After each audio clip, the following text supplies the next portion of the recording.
Hey guys, welcome back to my channel. It's Monday today, which means it's time for Mom Life Mondays. I know I haven't put up a video in a long time on a Monday. I actually pretty much just started this series and was like, oh yeah, I'm gonna do this, and then I haven't done it again. That's because my life has been a mess. Hashtag mom life, right? So bear with me. Like I said at the beginning, I'm gonna do this on as many Mondays as I can. I cannot guarantee it's going to be every Monday because I work and have 2 kids.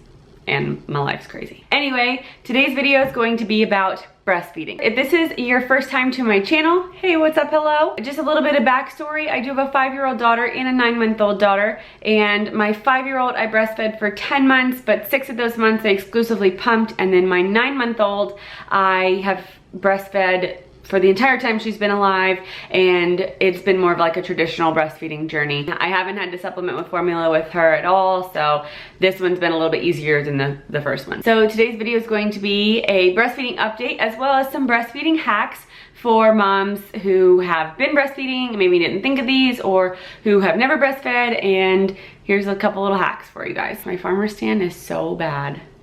Look at that. Oh my God. Looks so bad on the camera. So first of all, I want to give you guys a little bit of update on how Callie and I are doing breastfeeding. We have been breastfeeding since day 1, as some of you may know. She was exclusively breastfed for the first like 5.5-ish months of her life until we started solids, and then she has still been getting breast milk since then. I pump a lot also because I work. She goes very easily between breast and bottle. We use the KEEL-LEE system for pumped milk, and when she takes a bottle, and she really likes that, and I really like that system. When I'm with her all day, she probably nurses 3 to 5 times during the day, maybe 1 or 2 times at night. And when I'm not with her, I don't really know what she's doing, obviously, because I'm not there. And that's all while I'm at work, and that's a little different because she gets bottles. I don't know if she will make it past a year just because she's not super interested. Like, she could take a bottle and be fine, or take the breast and be fine. She doesn't really care either way. She doesn't have like a super attachment to nursing. She does have an attachment to me because she's totally obsessed with me, but she doesn't really have like a huge attachment to the boob. So I don't know if we'll make it past a year, but that's fine. Anyway, I also work, as many of you know, so I do have to pump.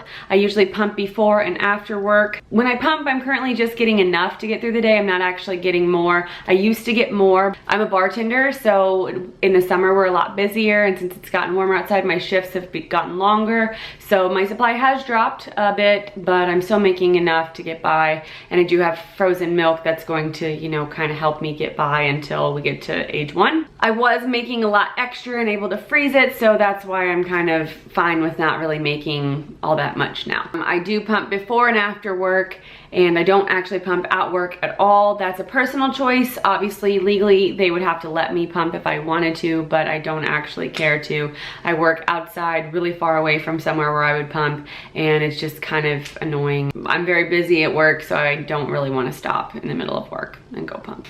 It's just something that I've gotten used to, but I am pretty much making just as much with the pumping before and after. And for the most part, that's worked really well the whole time I've been working, and I went back to work when Callie was 8 weeks old, so I've pretty much always been fine with pumping before and after work. Not to say it doesn't get uncomfortable sometimes, but it works. Callie's still only drinking about 3 ounces from a bottle when I'm away from her. I was always really careful with making sure that if I was there, she was nursing on demand, and when I was gone, then she would only get 3 ounces, and that would be it. I made sure everyone paced fed her. That way, you know, she wouldn't start wanting more and more. That's pretty much it. I can definitely tell that my breastfeeding journey is sort of like winding down. It's not as cumbersome as it used to be. I'm not as uncomfortable when I don't pump as I used to be. And my supply is definitely less than it used to be, but that's totally fine with me. I'm really happy with making it to where we are. And I know I'll make it for another 3 months. After that, I'm totally good with being done. That's basically an update on how Callie and I are doing with breastfeeding. But next, I do want to share with you guys a couple hacks for breastfeeding, because overall I've breastfed for probably about almost 2 years of my life. Not consecutively, but you know, all in all. I have found out a couple little hacks for breastfeeding that I wanted to share with you guys. Just because breastfeeding is natural does not mean that it is easy, and so any kind of hacks that can help you are gonna be super helpful. So these are a couple of my hacks. Disclaimer, they might not be for everybody and not what everybody wants to do, but these have helped me, and so if you can take this knowledge and help yourself, then great. If not, cool, that's fine too. So my first hack is when you're freezing milk, make sure you freeze it flat, lay it down in the freezer. So once it's frozen flat, you can stand it back up. That has been super helpful with space saving. I had quite a bit of milk saved.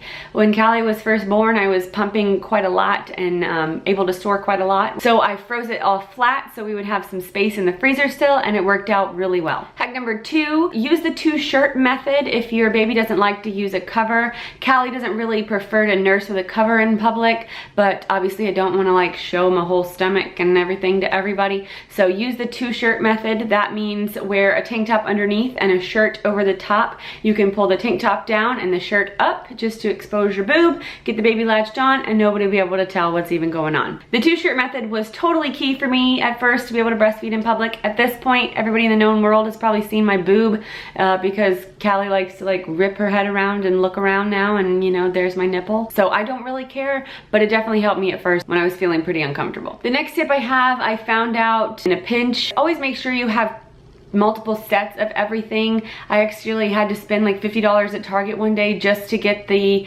tubing that goes from the pump to the bottle, you know, the plastic tubing. I actually had to buy an entire set of something so I could get the tubing because I couldn't find the tubing anywhere, and my dog ate my tubing. So this hack is important because you never know what's going to happen to some piece of your pump. Always make sure you have extra sets of it because you could leave it somewhere, your dog could eat it, it could melt.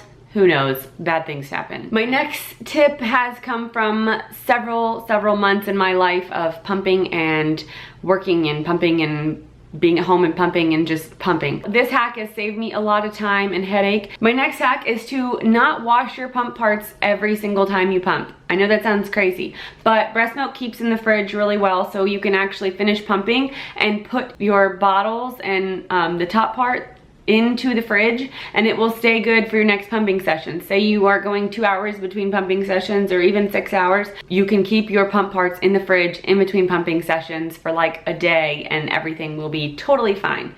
So that saves a lot of time and headache. My next tip is to massage your boobs while pumping. Now, you know, some people don't respond well to the pump, which is fine, but I find that I respond better if I like actually, you know, massage the babies while they're working. It's a huge difference. If I don't massage them, I get probably 1.5 ounces less every session than if I like massage them and try to work the milk out. So I know it's a little weird, but just do it. Trust me. It'll help. My next tip is don't invest in really fancy nursing bras at first. You don't know how big your boobs are gonna end up being, and if you buy really fancy ones from like motherhood maternity and your boobs end up, you know, settling at a different size than they are at the beginning, or you ruin them because when you're leaking all the time, like your milk gets everywhere, just buy cheap ones at first. Go to Walmart, spend $10 and buy a nursing sports bra from there, or buy them on Zulily for like $11 and, you know, use them from there at first until you kind of figure out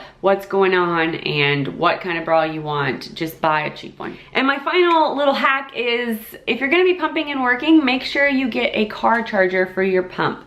I pump in my car almost every time on the way to work and the way from work, and it is a game changer. I don't have to leave any earlier. I don't have to do anything differently. I can just pump in the car while I'm going. I have a fancy little bra that I can stick my pumps in, and I can just pump and ride down the road, you know? I would venture to say it'd probably be a little awkward if you got pulled over, but otherwise it's really convenient. So those are just a couple of my breastfeeding hacks that I've learned. I know not all of them are gonna be for everybody, and you might not agree with all of them, but they've worked well for me, and so far so good. That is pretty much it for today's Mom Life Monday video. Thank you guys so much for watching, and make sure to check out my other Mom Life Monday videos and tune in on Mondays for more #MomLife. If you haven't subscribed, make sure you subscribe right now so you can hang out with me and my little some more. And I will talk to y'all next time. Bye.